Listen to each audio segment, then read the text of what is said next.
por Fyodor Dostoiévski. Noites Brancas. Terceira noite.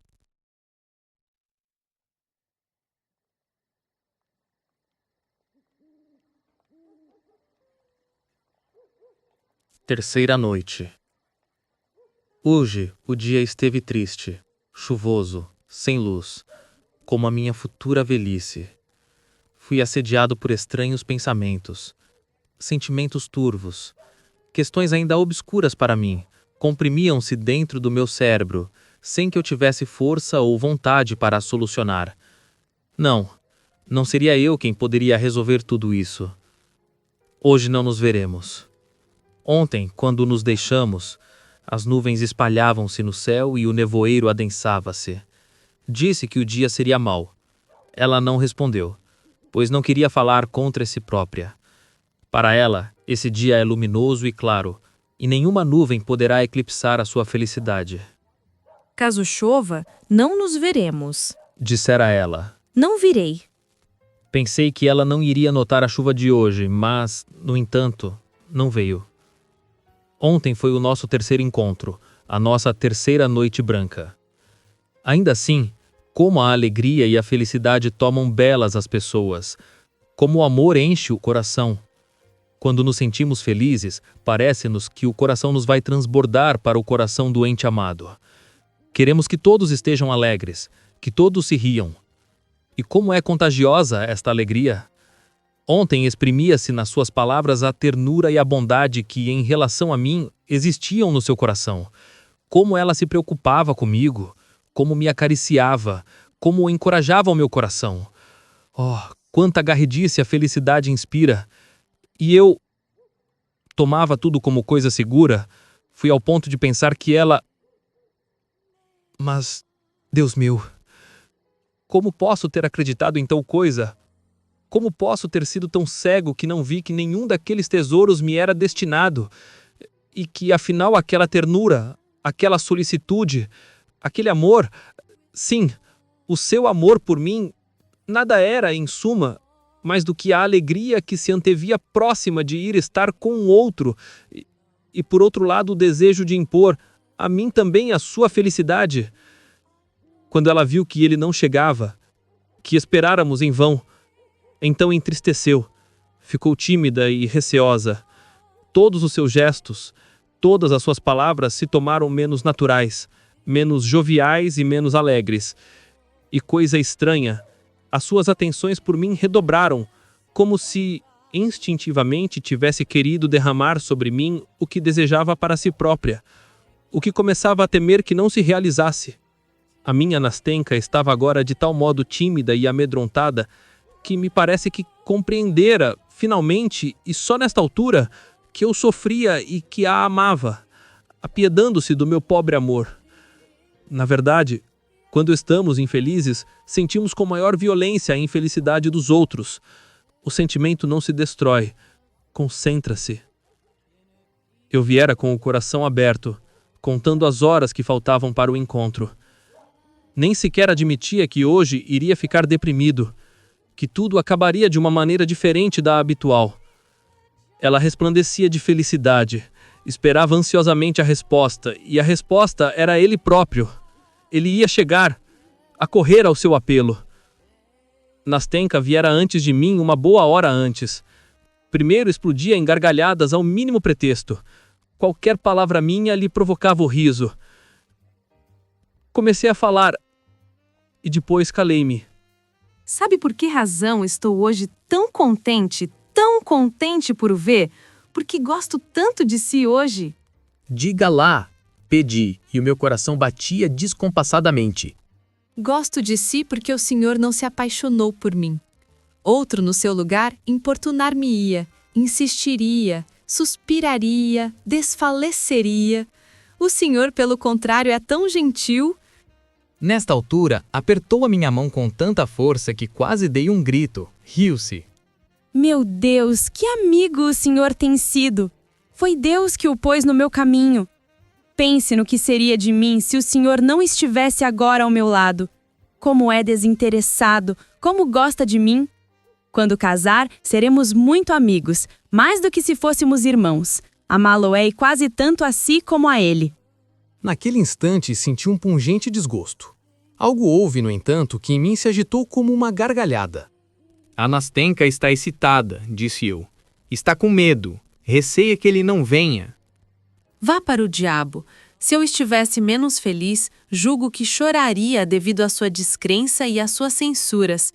Aliás, o Senhor deu-me uma ideia e forneceu-me matéria para reflexão, mas isso é para mais tarde. Agora, confesso-lhe, o que disse é verdade. Não, eu não estou no meu estado normal. Estou completamente na expectativa e, além disso, vivo sempre as coisas com muita violência. Mas basta. Deixemos os sentimentos em paz. Obscuridade destacou-se. Nessa altura, ouviram-se passos e na silhueta de um transeunte que avançava na nossa direção. Ambas estremecemos. Ela esteve quase a dar um grito. Deixei cair a mão e esbocei o gesto de me afastar. Mas estávamos enganados. Não era ele. De que tem medo? Por que razão largou a minha mão? Pois bem, que interessava isso? Vamos acolhê-lo, os dois. Quero que ele veja como eu e o Senhor nos amamos. Como eu e o Senhor nos amamos, repeti. Oh, Nastenka, Nastenka, pensei. As coisas que tu dissestes com essa palavra. Há momentos em que um amor como este arrefece o coração e pesa na alma. A tua mão está fria e a minha arde como fogo. Como é cega, Nastenka. Como é insuportável ser-se feliz em certos momentos. Mas, apesar de tudo, não posso zangar-me contigo. Em suma, o meu coração transbordava. Escute, Nastenka, exclamei. Sabe o que me sucedeu durante todo o dia? Diga lá, que foi? O quê? Diga conte depressa. Que foi me ocultou até agora? Primeiramente, após ter cumprido todas as suas incumbências, de ter entregue a carta em casa dos seus amigos, depois disso voltei ao meu quarto e deitei-me. É tudo! Sim, quase tudo, respondi com o coração apertado, pois aos meus olhos afluíam já lágrimas tolas. Despertei 1 hora antes do nosso encontro, mas foi como se não tivesse dormido. Não sei o que se passou comigo. Vinha a caminho para lhe contar tudo isto, disse-ia que o tempo se detivera para mim, que uma única sensação, um só sentimento, iria desde esse momento perdurar em mim perpetuamente, que um único minuto se iria prolongar por toda uma eternidade, em suma, que toda a minha vida fora suspensa para mim. Ao despertar, pareceu-me que um certo tema musical que conheço desde há muito tempo, ouvido outrora em qualquer parte, esquecido e agradável, me vinha à memória. Parecia-me que toda a vida se exalara da minha alma e que apenas agora... Meu Deus, meu Deus! Como pode isso ser? Não compreendo nem uma palavra? Ah, Nastenka, eu gostaria de lhe comunicar de maneira satisfatória esta estranha impressão. Comecei eu como uma voz lastimosa, onde se ocultava ainda uma esperança, ainda que longínqua. Basta, acabe com isso. Num relâmpago, ela adivinhara. Bruscamente, pusera-se extraordinariamente tagarela, alegre e travessa. Deu-me o braço, ria-se. Quem é que eu me risse também? E cada comovida palavra que eu pronunciava lhe provocava um acesso de riso, tão sonoro, tão prolongado. Começava a irritar-me. Subitamente, começava a revelar garridice. Escute, então. Na verdade, sinto-me um pouco despeitada por o senhor não se ter apaixonado por mim. Vá lá a gente compreender os homens. Da mesma maneira, senhor inflexível, não me pode felicitar pela minha modéstia. Digo-lhe tudo a si, todas as tolices que me passam pela cabeça.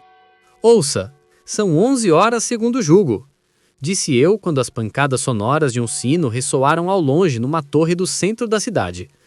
Ela deteve-se e imediatamente deixou de se rir e começou a contar. Sim, 11. Disse finalmente com uma voz irresoluta e tímida. Logo me arrependi de lhe ter metido medo, de a ter obrigado a contar as horas, e amaldiçoei-me por este acesso de maldade. Fiquei desgostoso por causa dela e não sabia como reparar minha falta. Impus-me a tarefa de a consolar, de justificar as razões da ausência do outro, de criar diversos argumentos. diversas provas. Naquele instante, não havia ninguém mais fácil de enganar do que ela. E, aliás, todas as criaturas escutam com alegria qualquer consolação e se sentem felizes por encontrar a mínima sombra de justificação. E, aliás, a Nastenka é tonta, continuei, entusiasmando-me cada vez mais e admirando a extraordinária limpidez das minhas provas. Aliás, ele não podia vir. A Nastenka enganou-me também a mim, e fui de tal modo arrastado pelos seus devaneios que perdi a noção do tempo. Reflita um pouco. Ele mal teve tempo para receber a carta. Suponhamos que lhe foi impossível ter vindo e que responde por escrito. A ser assim, a carta só chegará amanhã de manhã. Amanhã, logo pela manhã, irei à casa dele e virei imediatamente dizer-lhe o que se passou. Suponha ainda 1001 coisas possíveis.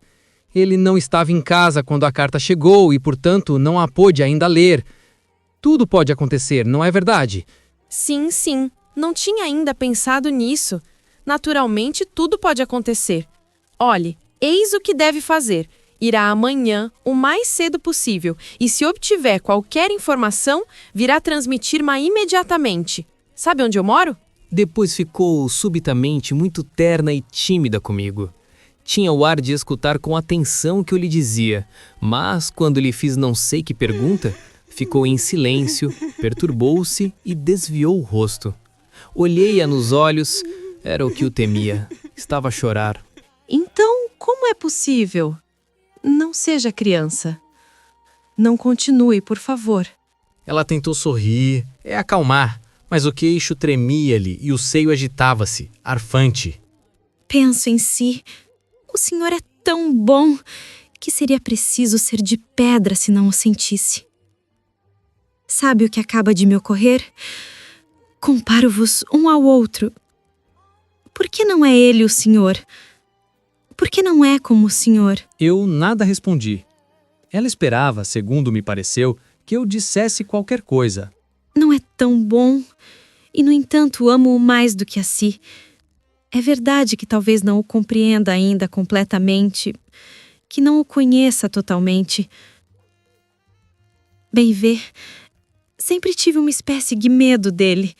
Tinha um ar sempre tão grave, dir-se-ia mesmo tão orgulhoso. De fato, eu sei, apenas tem o ar de ser assim e no seu coração existe mais ternura que no meu. Lembro-me de como me olhou no momento em que, recorda-se, fui ao seu quarto com a trouxa na mão. Apesar de tudo, respeito-o muito e deste modo é como se não fôssemos iguais, não é verdade? Não, Nastenka, não, respondi. Isso apenas significa que o ama mais do que a tudo no mundo e que o ama muito mais do que a si mesma. Sim, admitamos que seja assim. Mas sabe o que me veio de repente a ideia? Agora não é dele que vou falar, mas em geral. Desde há muito tempo que trago isso na cabeça. Escute então. Por que não somos todos, uns para os outros, como irmãos e irmãs?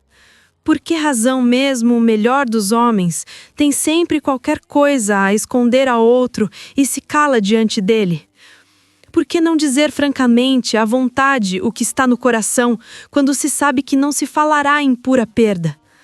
Pelo contrário, todos se dão ares de serem mais ferozes do que o são na realidade, como se temessem desvirtuar os seus sentimentos ao exprimirem-nos demasiado depressa. Sim, Nastenka, é verdade o que acaba de dizer. Mas isso sucede por bastantes razões, interrompi, recalcando os meus sentimentos de uma maneira que nunca me vira até então obrigado. Não. Veja, por exemplo, o senhor não é como os outros. Sim, não sei como lhe exprimir o que sinto, mas parece-me que o senhor, por exemplo, pelo menos neste momento, parece-me que está a sacrificar qualquer coisa por mim. Perdoe-me se lhe falo assim, sou uma rapariga simples, não conheço bem o mundo e, na verdade, existem momentos em que não sei falar, mas queria apenas dizer-lhe que lhe estou muito grata, que gostaria de lhe poder provar, que Deus lhe dê felicidade em paga do que fez por mim. Olhe, o que me contou sobre o seu sonhador é absolutamente falso. Quer dizer, não lhe diz de modo algum respeito a si. O senhor é um santo. É verdadeiramente um homem diferente daquele que me pintou. Se um dia amar alguém, que Deus lhe dê com ela felicidade. Quanto a ela, nada lhe desejo, pois será feliz consigo. Sei o bem, sou mulher, e tende a acreditar em mim quando lhe digo isto. Calou-se e estreitou-me fortemente a mão. Emocionado, eu também não podia dizer nada. Decorreram vários minutos. Sim, bem vejo que ele não virá hoje. Já é tarde. Virá amanhã, disse-lhe eu, com uma voz tão firme e convincente quanto me foi possível. Sim, agora vejo. Bem, só amanhã ele virá. Pois bem, então, até a vista. Até amanhã. Se chover, talvez não venha. Mas depois de amanhã, virei de qualquer modo. Suceda o que suceder. Esteja aqui, pois quero vê-lo. Contar-lhe-ei tudo. E depois, no momento da despedida, estendeu-me francamente a mão e disse, fitando-me: Então, agora estamos unidos para sempre. Não é verdade? Nastenka, Nastenka, se tu soubesses em que solidão me encontro agora. Quando deram as 9 horas, não pude manter-me por mais tempo no meu quarto. Vesti-me e saí apesar de estar mau tempo. Estive no cais e sentei-me no nosso banco. Dei um pequeno passeio pela sua rua, mas tive vergonha e voltei para trás sem erguer os olhos para as suas janelas. Entrei no meu quarto num desespero como nunca conhecera outro igual. Que tempo úmido e fastidioso! Se tivesse estado bom, teria passeado por aquelas paragens durante toda a noite. Mas até amanhã, até amanhã. Amanhã ela contar-me-á tudo. No entanto, não veio qualquer carta hoje. Mas de fato é a ordem natural das coisas. Eles estão já os dois juntos.